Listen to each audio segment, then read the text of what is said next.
不動産屋さんの怪談です。夢の中で現実とリンクする不思議な体験をすることがありますか？今回はそういった夢に関するお話です。そのお話をくださった方はとても霊感が強く、日頃から不思議な体験をよくされていたそうで、仮に純子さんとしておきます。純子さんはよく亡くなる直前の方が夢に現れ、その夢を見た数日後、早ければその日にその方が亡くなった知らせを聞くそうです。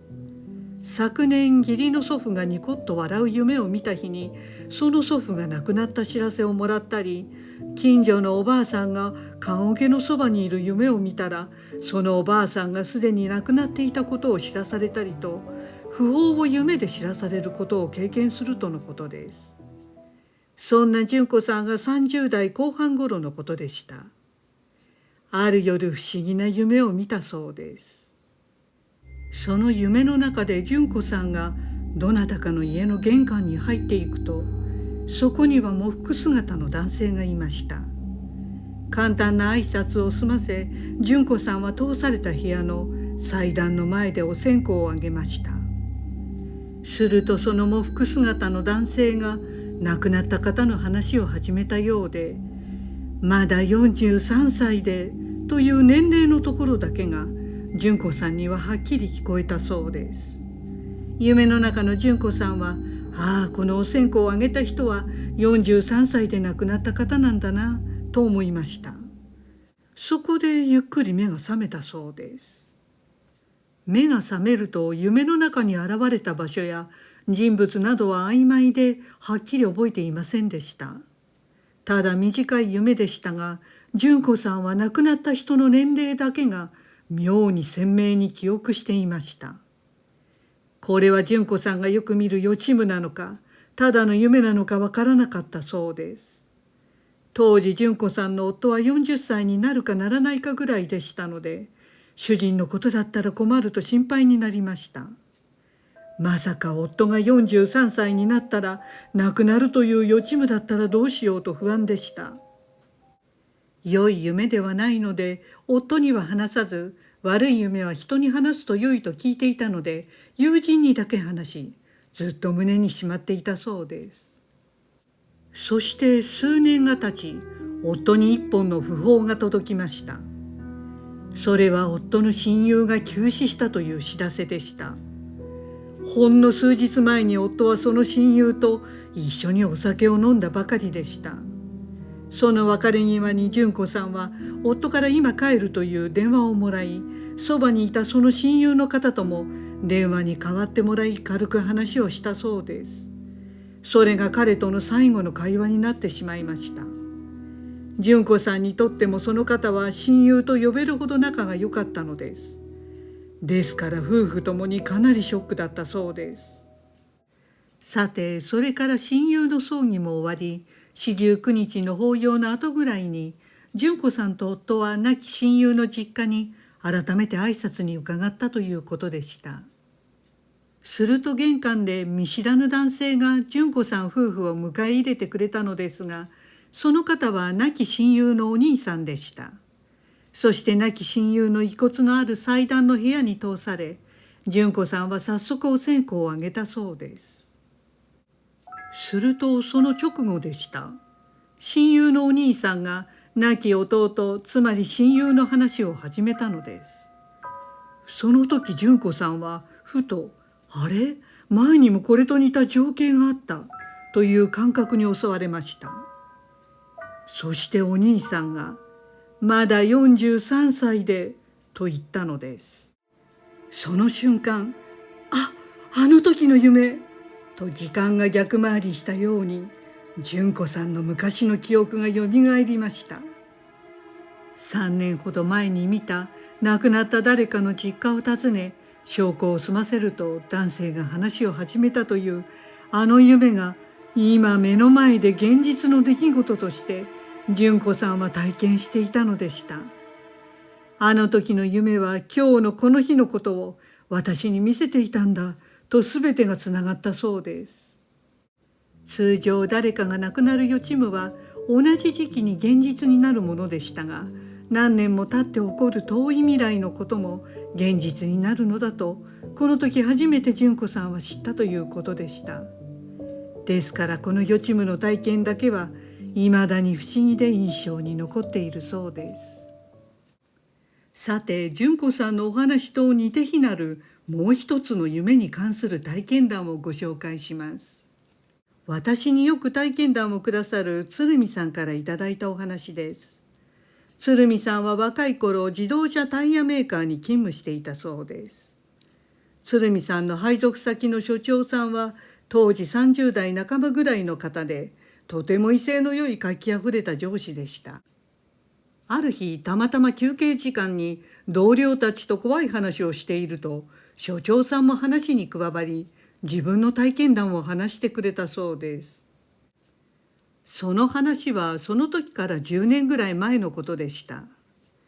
それは所長さんが結婚して数年後の26歳の頃で、ちょうど子供が生まれたばかりの最高潮に幸せな時だったということでした。所長さんの祖父は東京の中央線 Y 駅の近くで化粧品店を営んでいたそうです。そのお店はもちろん自宅も併設されており、所長さんは祖父母、両親とともに3世代、正確には赤ちゃんを入れたら4世代で暮らしていました。そんなある日、その祖父が亡くなりました。祖父は商店街の役員もしていて人望も厚く、自宅で行われた葬儀にはたくさんの参列者が来られたそうです。自宅でお寺の住職がお経をあげ終えると斎場まで同行し、その住職に続き長い葬列が駅近くの踏切を渡っていったということでした。無事に祖父を送り、夜には家族はおのおのの部屋に戻り就寝したそうです。所長さんは赤ちゃんを挟んで川の字で寝ていました。それは深夜何時頃だったのか分かりませんでしたが、所長さんはおかしな夢を見たというのでした。それは家の中だったそうです。喪服を着た家族がうつむきながら玄関にいました。上がりかまちを上がると襖があり、その襖の先は実際は6畳の居間なのですが、夢の中で所長さんが襖を開けると、そこは長く広い廊下になっていました。そして奥さんにその廊下に座るように促され、所長さんは正座したそうです。すると所長さんが座る前を白足袋を履いた人が通っていきました。それは昼間の住職でした。その住職に続き、なぜか奥さんや両親も列に加わりついていきました。所長さんの額には汗が流れ、何が何だか分からずに廊下についた両手は震えていたそうです。すると長い葬列の先頭は玄関から外に出て行きました。所長さんは早くこの不気味な葬列は家から出て行ってくれと祈っていました。そしてやっと列の最後尾が前を通り、所長さんはほっとしました。そこでやや顔を上げて周りを見渡すと、泥まみれの裸足の3人の足が前をかすめるように通り、葬列の最後尾についていこうとしていました。はっとして所長さんはそのかすめた泥足の方に顔を上げると、そこにはボロボロの着物をまとったざんばら髪の老婆が3人いました。その3人とも不気味なギラギラした目をしていたそうで、ちょうど所長さんの前を通過するときに、真ん中の老婆が立ち止まり、所長さんに言葉をかけてきました。それはとても聞きづらい声で、30年経ったら迎えに来るよ、と言ったそうです。すると突然、すべての情景が闇に飲まれていき、葬列もろとも消えていきました。そこでうなされた所長さんは目が覚めたということでした。さて、この夢は所長さんにとってとてもリアルで、ただの悪夢とは思えなかったそうです。あの老婆が言った言葉は30年経ったら迎えに来るよと言ったのか、30になったら迎えに来るよと言ったのか、どちらなのか実際分かりませんでした。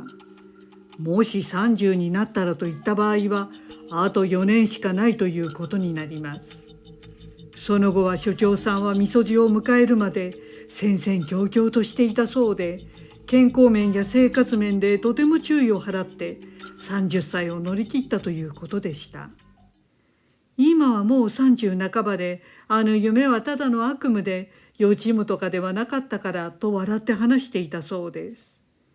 でも鶴見さんは内心、30年経ったら迎えに来るよと言ったのではないのかなと思いました。ただその後鶴見さんは転職し、同僚や所長さんの消息は分からなくなってしまいました。そして長い月日は経ち、ある日車好きの鶴見さんはオイル交換をやりに行きつけのカーショップに行ったのですが、たまたまそこの社長さんと話す機会がありました。するとその社長さんが何の偶然か、あの数十年前に勤めていたタイヤメーカーのあの所長さんを知っていたのです。そしてあの所長さんは最近亡くなったということを教えてくれました。詳しく聞いたところ、あの所長さんは56歳の誕生日を過ぎて亡くなり、あの夢を見た26歳の頃からちょうど30年目だったことが分かりました。鶴見さんは後の会話が頭に入らないくらい驚き、全身の震えが止まらなかったそうです。あの夢の老婆の言葉は、30になったら迎えに来るではなく、30年経ったら迎えに来るだったということでした。